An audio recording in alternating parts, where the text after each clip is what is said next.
Recently, in the wake of the very belated discovery of the Flame attack, the chief research officer from the F-Secure antivirus company wrote what was essentially a mea culpa for the antivirus community. Here were a couple of the quotes that caught my eye.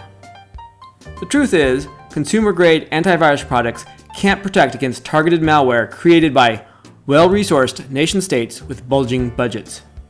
And Flame was a failure for the antivirus industry.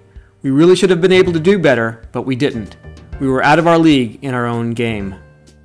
Well-resourced nation-states with bulging budgets?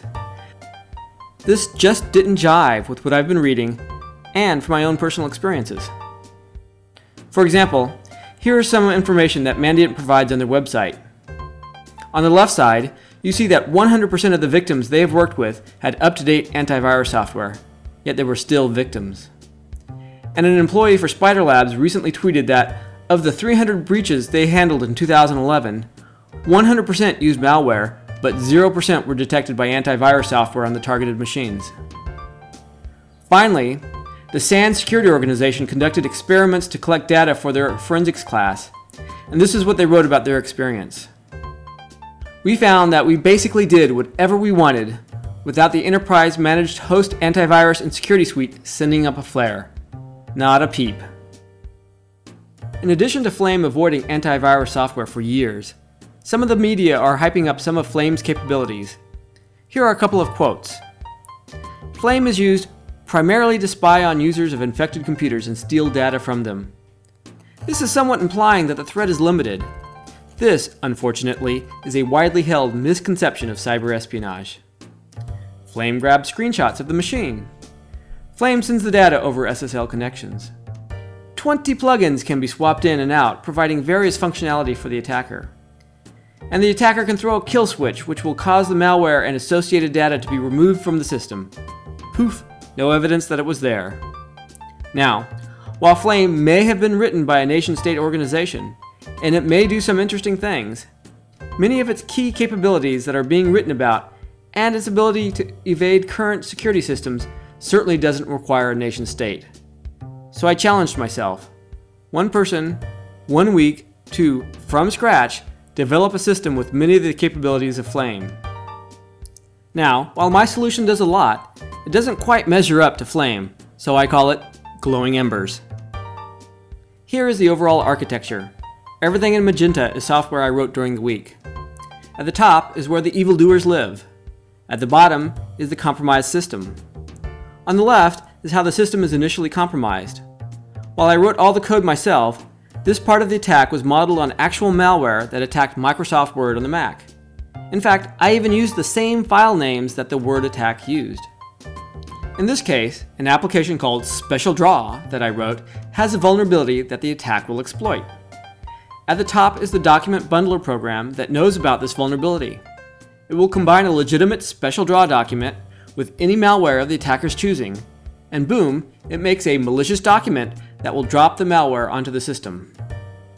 Once the malicious document is crafted, it is sent to the victim via a spear phishing attack.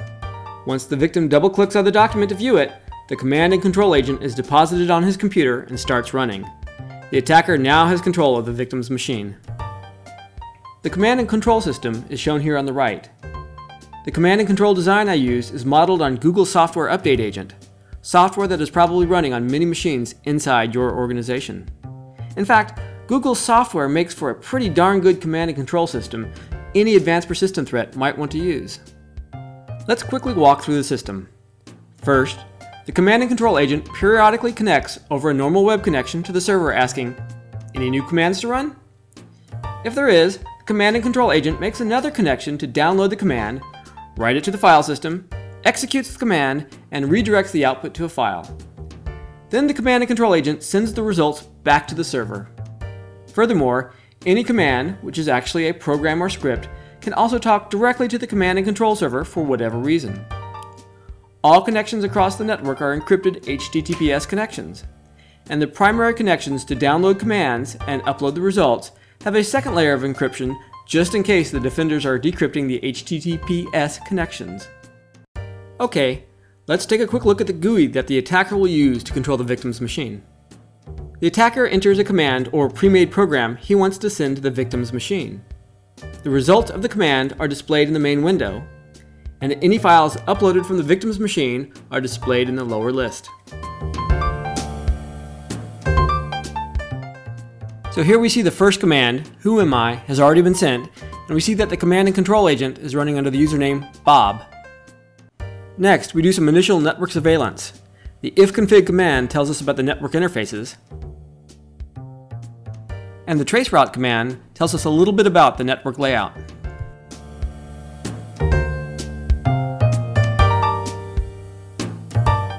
To see what the user has on his screen, we send the screen capture command telling the program to save the image to the temp directory. Next, we do a quick ls to see that the picture is in fact there. Now we issue the curl command to send the picture to our command and control server, and boom, it shows up in the lower list. Double-clicking on the image shows us exactly what Bob has on his screen right now.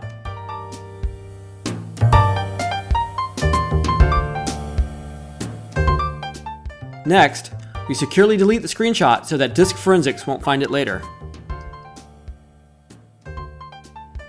Now we issue the curl command again, this time to download the program ImageSnap, a little tool I found on the internet.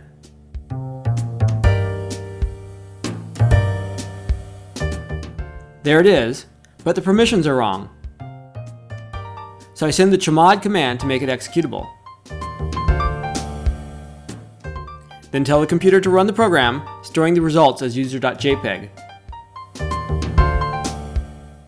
Again, I send the command to have the victim's machine upload the picture, and boom, there it is.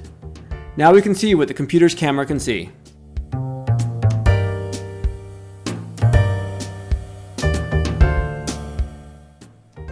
Again, we get rid of the evidence.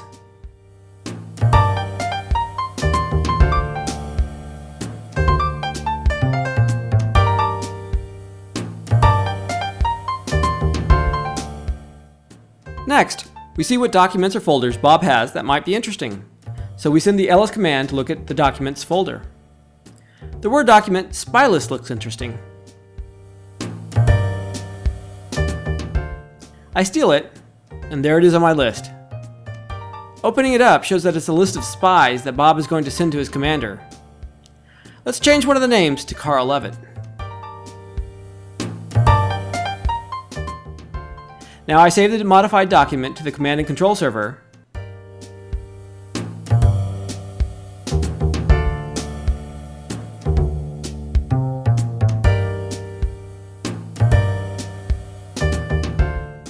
and now I tell the victim's machine to download this Word document and replace the original with this modified version. I think this is one of the most misunderstood aspects of cyber espionage. Whether it is the Flame attack or the hundreds or thousands of organizations in the US who are victims of cyber espionage every year, in general, if the attacker can steal your data, he can also modify it. Most are worried about their CAD/CAM or Word documents being stolen, but you also need to be concerned about the information in those files being modified. Let's wrap up the command and control demo by sending it the command to shut down and delete itself. Poof, the evidence is now gone. Okay, so much for the capabilities of glowing embers. Let's get back to how this adventure originally started. I took all the files and programs sent to the victim's machine and put them in a single folder. Let's scan them with some popular antivirus tools.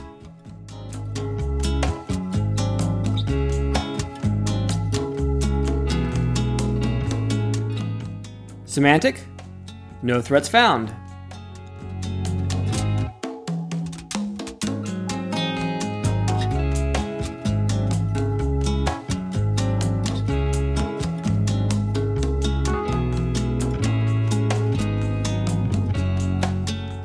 Sophos? No threats detected.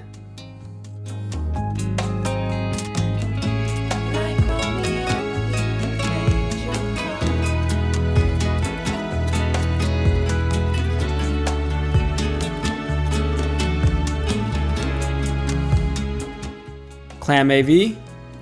No infected files were found. And how many hours did I spend trying to make this code evade antivirus tools?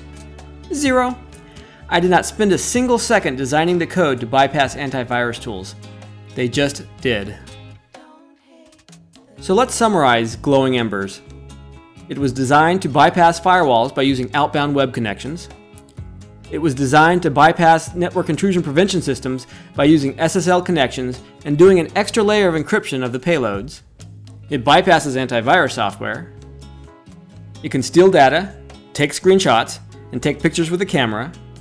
It can install any new software module and run it. It's certainly not limited to 20. It can be used to modify documents. It can self-destruct and securely delete any evidence of its activities. And remember, all of this from scratch by one person in 1 week. It does not require a nation state.